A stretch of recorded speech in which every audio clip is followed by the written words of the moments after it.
एक बार एक शिकारी शिकार करने के लिए जंगल में पहुंचा।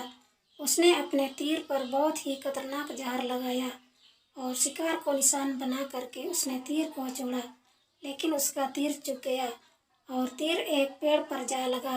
वह पेड़ बहुत ही हरा भरा और बहुत सारे तोते उस पेड़ पर रहते थे। जैसे ही वह जहरीला तीर उस पेड़ पर जाकर लगा, वह पेड़ धीरे धीरे सूखने लगा और उस पेड़ पर जो भी तोते रहते थे वह एक एक करके उस पेड़ को छोड़कर जाने लगे। उस बड़े से पेड़ के कोटर में एक बहुत ही बूढ़ा तोता रहता था, जो बहुत ही धर्मात्मा और अच्छे मन का था।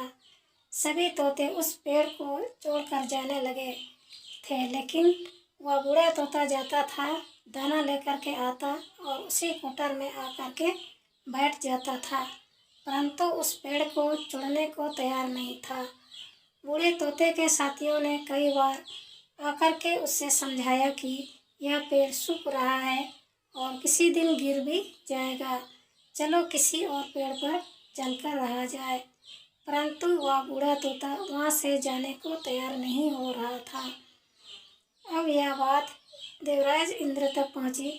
उन्हें बताया गया कि एक तोता है, वह जिस पेड़ पर रहता है उस पेड़ पर एक जहरीला तीर लगने के कारण सूखने, गिरने और ख़त्म होने के कगार पर आ पहुँचा है और एक बूढ़ा तोता अभी भी वहीं पर रह रहा है। वह दाना लेकर आता है और वहीं पर रहता है, जबकि उस जंगल में बहुत सारे पेड़ हैं, लेकिन वह उसी पेड़ पर रह रहा है। देवराज इंद्र इस प्रकट हुए और उस बूढ़े तोते से कहने लगे कि आप बहुत धर्मात्मा हैं, बहुत ही अच्छे मन के हैं, लेकिन आप इस पेड़ को छोड़कर किसी और पेड़ पर चले जाइए, क्योंकि यह पेड़ कुछ ही दिनों में गिर जाएगा।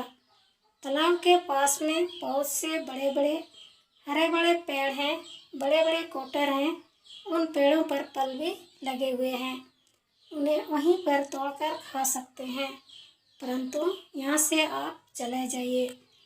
तोता बोला, माफ़ कीजिएगा, इस पेड़ ने मुझे जीवन दिया है, शिकारियों से मेरी रक्षा की है, हर मौसम में मेरे साथ रहा है। ये कोटर मेरा घर है, यहाँ से पला बड़ा हूँ, इस पेड़ को मैं छोड़कर कैसे जा सकता हूँ? इस पर संकट आया है तो क्या मैं इसे छोड़कर चला जाऊँ? मैं ऐसा कभी नहीं कर सकता।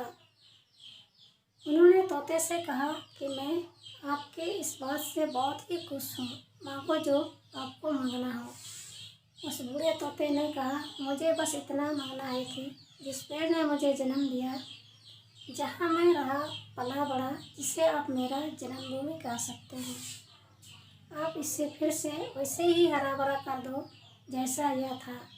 देवराज इंद्र तोते की इस बात से बहुत प्रसन्न हुए। इंद्र ने अमृत से उस पेड़ को सींच दिया और पहले की तरह हरा भरा कर दिया। अब वापस से उस पेड़ पर आकर के बाकी तोते रहने लगे। वह बूढ़ा तोता कुछ समय तक और जिंदा रहा, फिर उसकी मृत्यु हो गई और वह स्वर्ग में चला गया। इस कहानी से हमें यह सीख मिलती है कि दुख की घड़ी में किसी का साथ नहीं छोड़ना चाहिए, ऐसे समय में किसी की मदद की बहुत ज़रूरत होती है। यह कहानी आप लोगों को कैसे लगी कमेंट करके ज़रूर बताएं।